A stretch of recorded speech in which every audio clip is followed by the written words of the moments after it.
Well, yeah, but I think New Mexico is a little different. New Mexico has a total population of less than 2 million people for the entire state. I feel like Las Vegas gets 2 million people every hour flying in and out of the state. We had 40.4 million visitors last year. 40.4 million. Okay, so. Yeah, and of that, 48% of cannabis sales were to people that do not live in the state of Nevada. Right, because they're here. I'm in Vegas. Let's go to the dispensary. Yeah.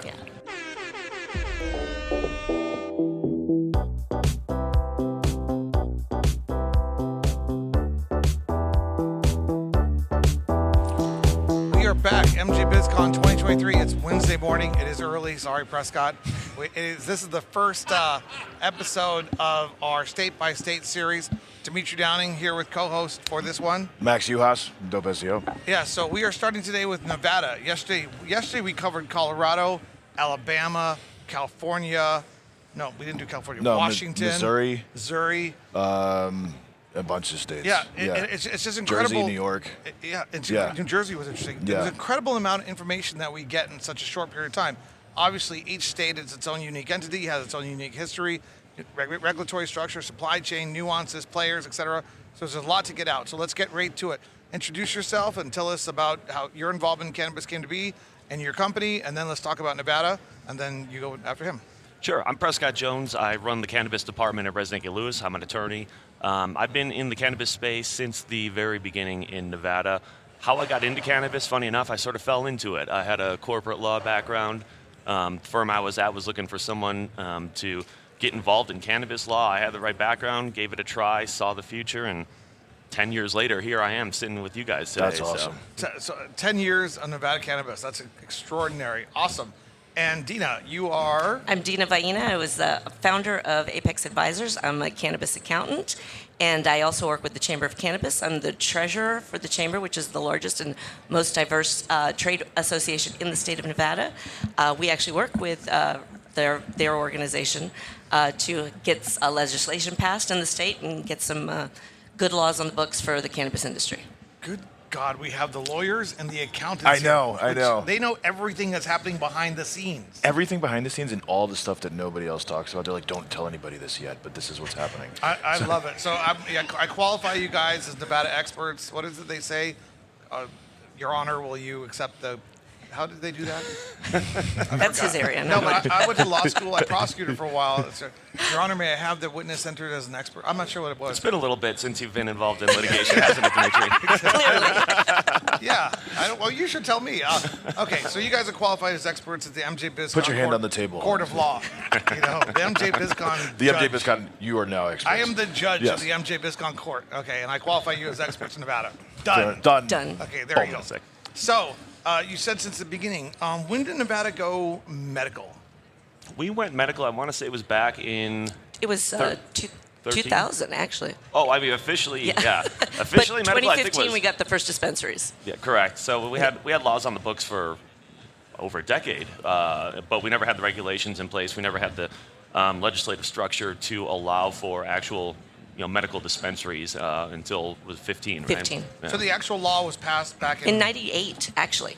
And it was, yes. So there was a long lull before the commercial structure came about. There was some pushback from certain special interest groups, law enforcement being one, another being, anti-drug groups, some public pushback, and of course the legislation wasn't in place for the regulatory system to manage it, so it just didn't come to fruition for another 15 years. Yeah, there was a big wave of medical marijuana initiatives, legislation in the late 90s. So in 2015, the first medical licenses were issued. That's when the first dispensaries opened. I'm not sure if that's when the licenses were issued. Okay, the first dispensaries opened in 2015. What does that structure look like? Let's, if we can, I'm not sure why it's changed or morphed into since adult use, but can we go back to 2015 and remember the licensing structure and what was issued?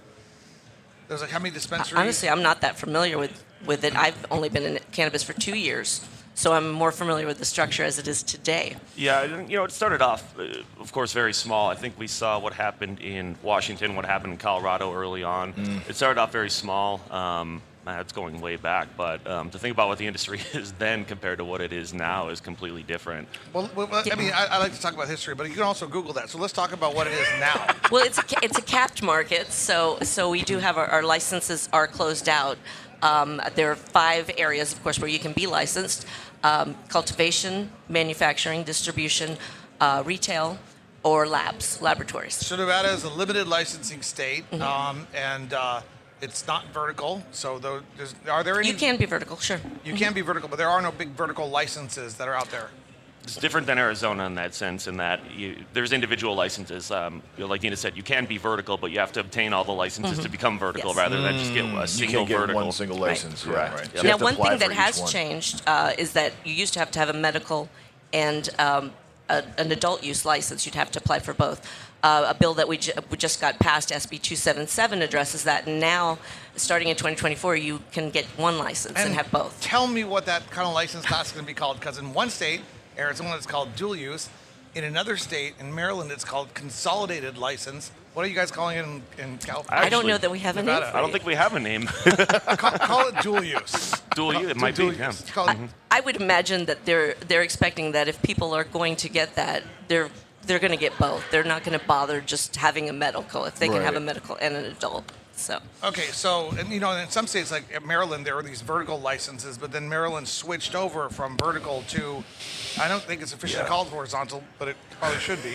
Horizontal licenses. I don't know, what is that called? I don't Non-vertical know. licenses? Probably non-vertical. Non-vertical. Yeah, that would make sense. And obviously, there is no right and wrong in the licensing system.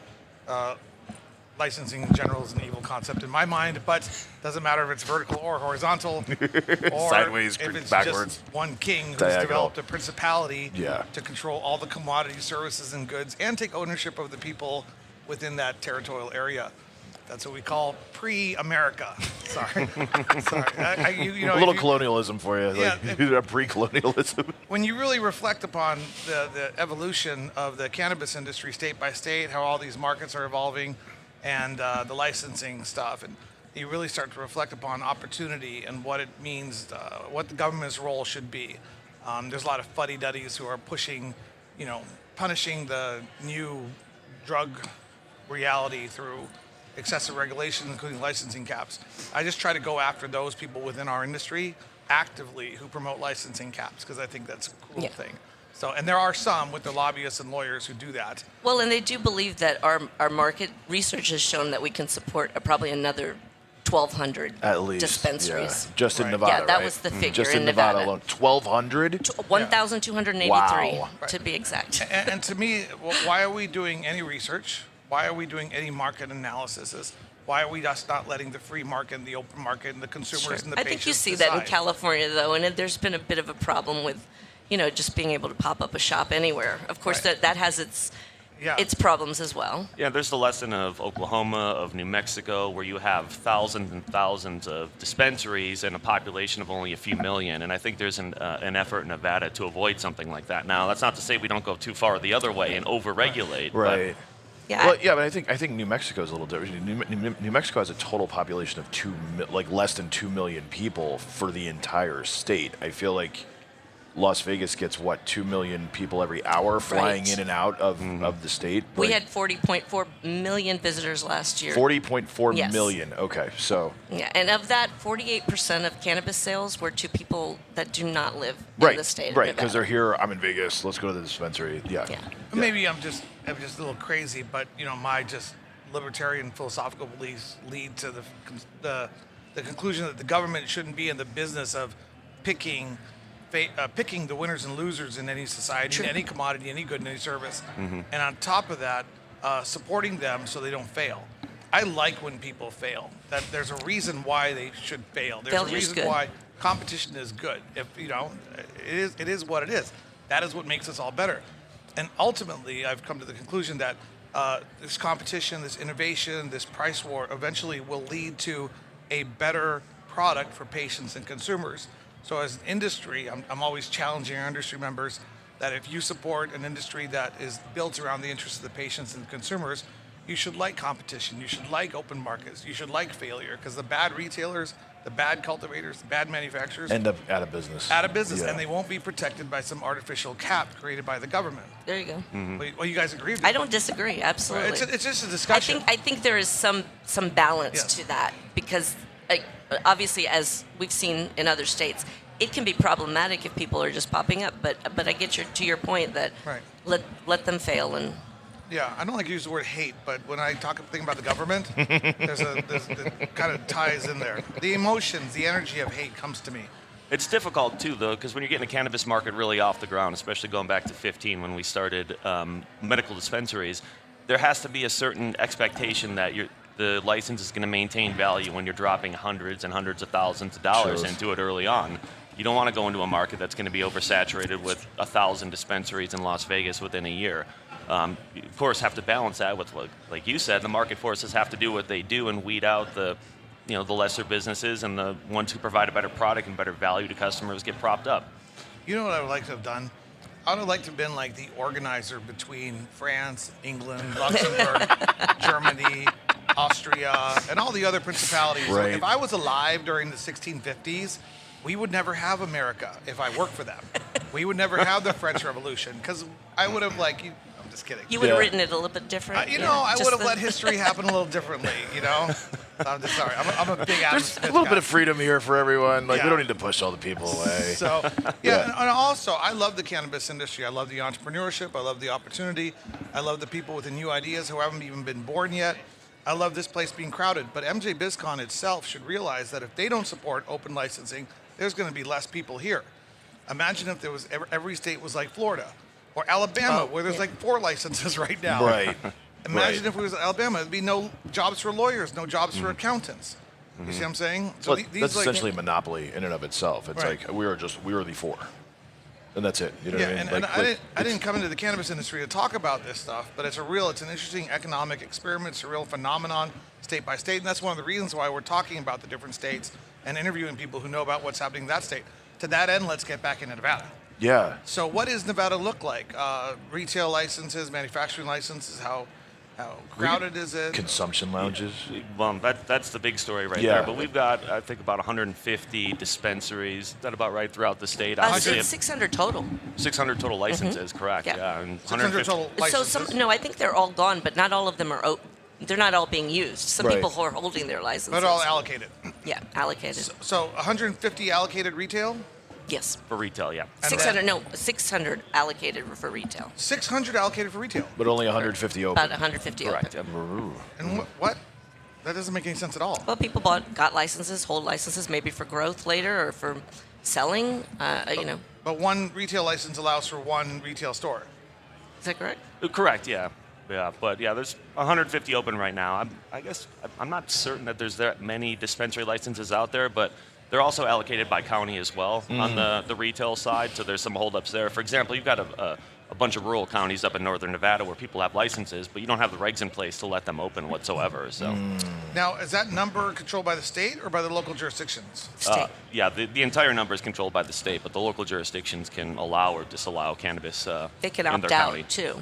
Yeah, but now, are these licenses, are they transferable, or is there qualifications that need to be met in order for people to have them? Yeah, you're allowed to transfer a license in Nevada. The market's been pretty open. In fact, we're one of the first states to allow out-of-state investors to actually have a piece of a license. But yeah, there's a lot of movement. The only regulations really are you have to get approval by the state Cannabis Compliance Board before you transfer, and it's nothing out of the ordinary in terms of what they're looking for. Generally, approval happens. It takes sometimes up to a year, but that's the biggest concern is time sometimes when you're trying to do a transfer of interest. Even that little nuance of some states protecting people, residency kind of stuff, Nevada and other states have done the same thing. I love all my Americans equally. What can I do? I don't see my Arizonans. You're welcome in Arizona. Come do business, Prescott. Just buy a dispensary. Oh, wait, no, wait. He's not an Arizonan. I mean, what kind of nonsense is that? It's bad enough that we do that to the Mexicans and the Canadians. Why would we do that to our fellow Americans, right?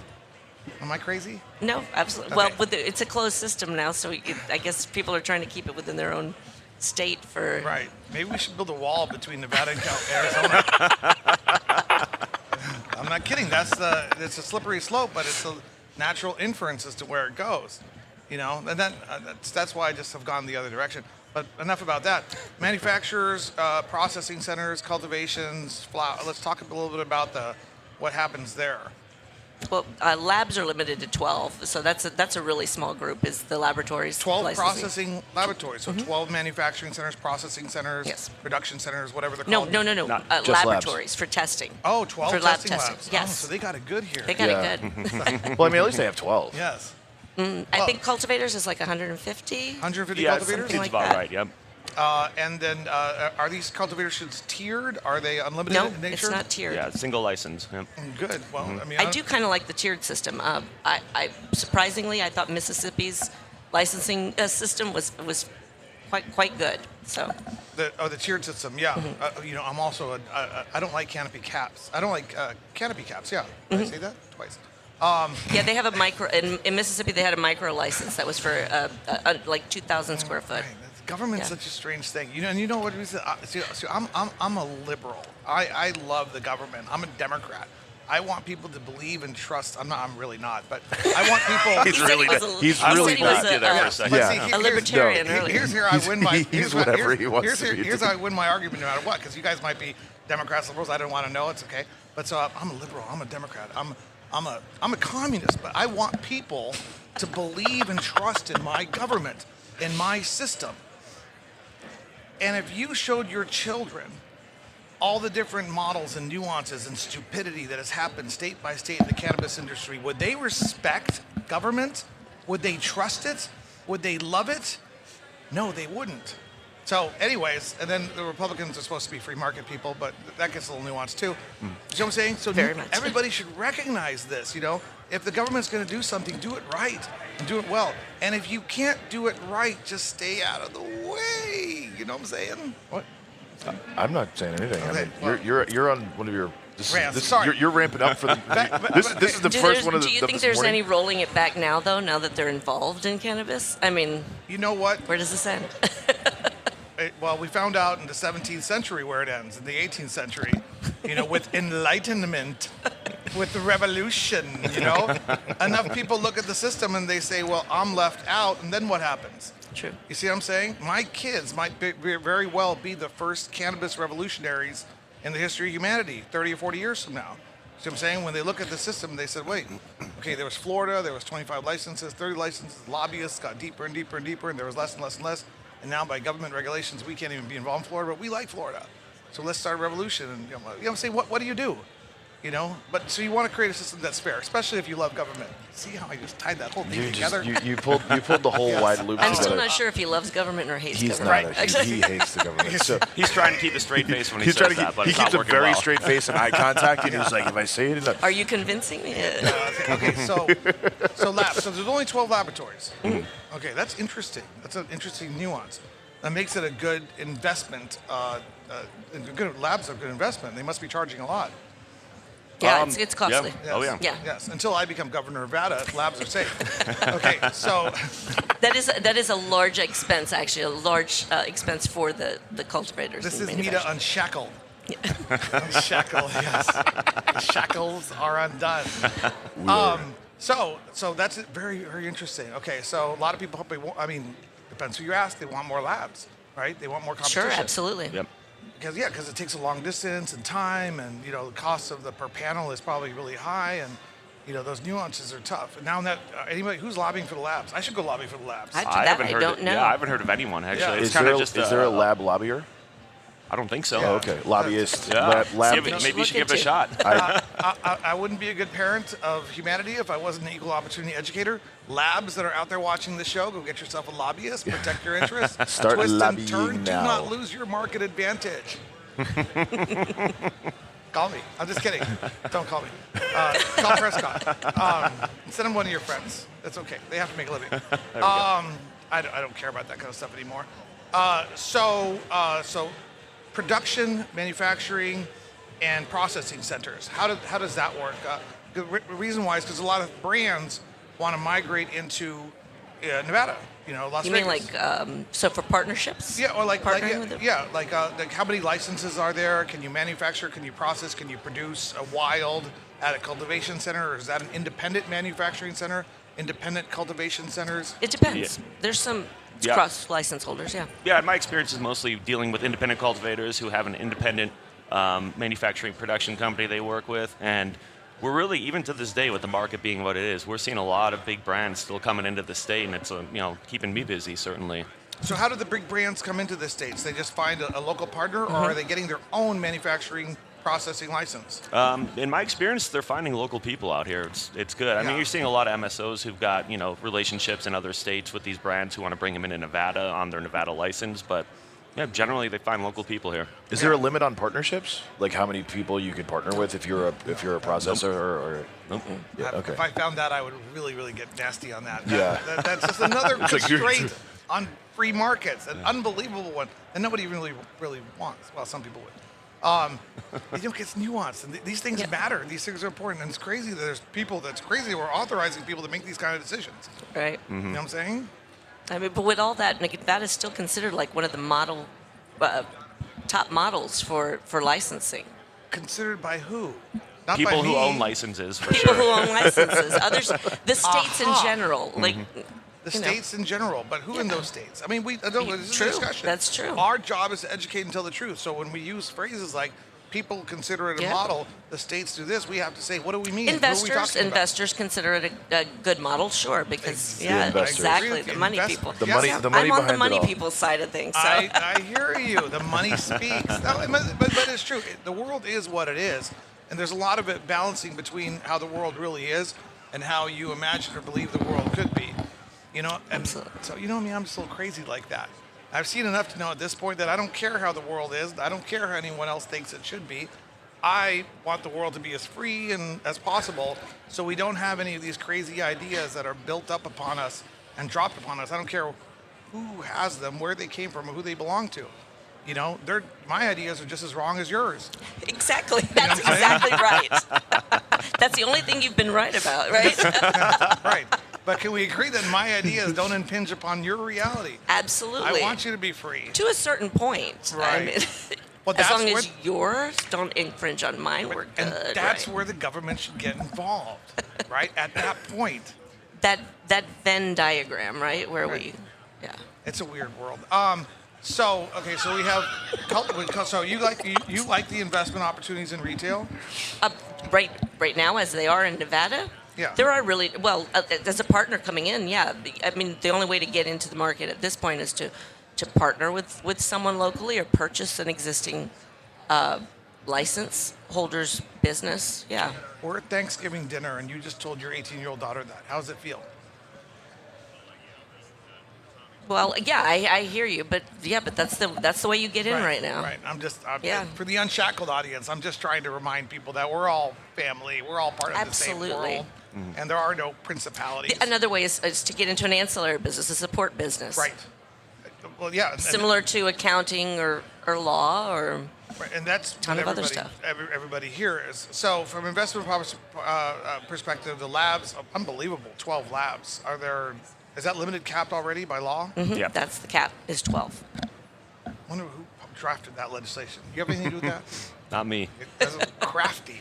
He's on the other side. Yeah. I think one of the coolest things about Vegas is actually the consumption lounges Yes. and what they've managed to do in the last. It's been what the legislation's been going on for what The a couple legislation years? passed in 21. Right. It went into effect. Passed in 21. 21. In 22, it went into effect. They had a lottery at the end of the year Right. for license holders for consumption lounges, where they issued 20 independent. Of that 20, 6 are MSOs, and then 10 for social equity were issued. MSOs, like who? Multi-state operators. Yeah. Right, MSOs, but are they like Cureleaf, Trueleaf MSOs? Cureleaf has one. Planet 13 has one. Who are some of the other? Thrive has one, Thrive's yeah. just open. 2 are actually open right now. Our consumption lounges. 2 are actually open. They have their permanent license now, not just their provisional. Wow, that is a really cool licensing class. We don't have those in. What the consumption lounges? yes. Consumption lounges are brilliant in the sense of, I mean, it's essentially a bar, but you can't drink alcohol in a consumption No, lounge. no, right? no There's alcohol, no alcohol, tobacco. no tobacco, No It's- gambling. Yeah, no gambling. It's cannabis. It's not even like a bring your Single own serve. It has to be single serve. single serve. So you can have a micro dab. you buy a pre-roll. Something you know? you can consume in the amount of time that you're there, because you can't take it with you. Right. That's the thing. You have to consume it there. You can't. Right. You know, it's not like you're going to a dispensary. You're not getting use a a little to-go bit there, bag. and then no doggy bags. Yeah. There's- And then there's there's no some also to-go bags. limitations about the amount of distance they can be from one another, which is a big issue of contention right now, especially in like downtown Las Vegas and the art district, because it's like 500 feet, and they would like to create like an area where you could go bar hopping, basically, from consumption to consumption, and it's just not possible. That would be such a cool party. I love how you guys speak about these things as they are. Yeah. You know, that it just reminds me that I can no longer function in your world. And if you want to invest or get involved in Nevada, do not call me. Call them, okay? Because my ideas are just ideas, but you guys are doing pragmatic things on the ground and dealing with these nuances and the minutia of licensing, accounting, and Right. all the regulations. And that's the fun thing about this industry, right? It changes almost every day. There's something new. Last year I was here talking with you, and we talked about something completely different than we're Right. talking about this year. And that's a great thing about this industry. And the even better thing is when the industry, as it changes every day, let it change you.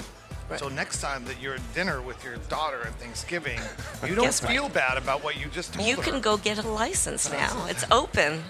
Right? Doesn't that feel good? That's good. Somebody once said that to somebody like in 1795 Yes, go. in England, and said, you don't have to belong to William and Harry, you know, the kids over Right, there. yeah, I know. Yeah, King. the redhead. I know. You know, you're not his serf. He doesn't control your goods and your commodities and stuff. Go to the open world of America. Doesn't it feel good? Right? Go inside. Anyways, you guys are awesome. I love you. We have created 2 new points of contact for Nevada, Dina and Prescott. They're friends of mine now. I've known Prescott for a little while, so I can't hang out with him. He hangs out just way too well. You know, I sleep too much. So, anyways, but that's Nevada. And Max, any closing thoughts? How do people get in touch with you guys? By the way, thank you both for coming on to this. I know Yes. This was the good. Well, you can reach me at either Dina This was at the good. Apex Advisors. My firm's name is Apex Advisors, and I'm also with the Chamber of Cannabis at thechamberofcannabis.org here in Nevada. Yes. And I'm with Resnick and Lewis. Our website is rlattorneys.com. You can Google me, Prescott Jones. Sure you'll find me that way. And Glenn, I promise I will not run for governor of Nevada. This has been another episode of Meet Up Tackle. All right.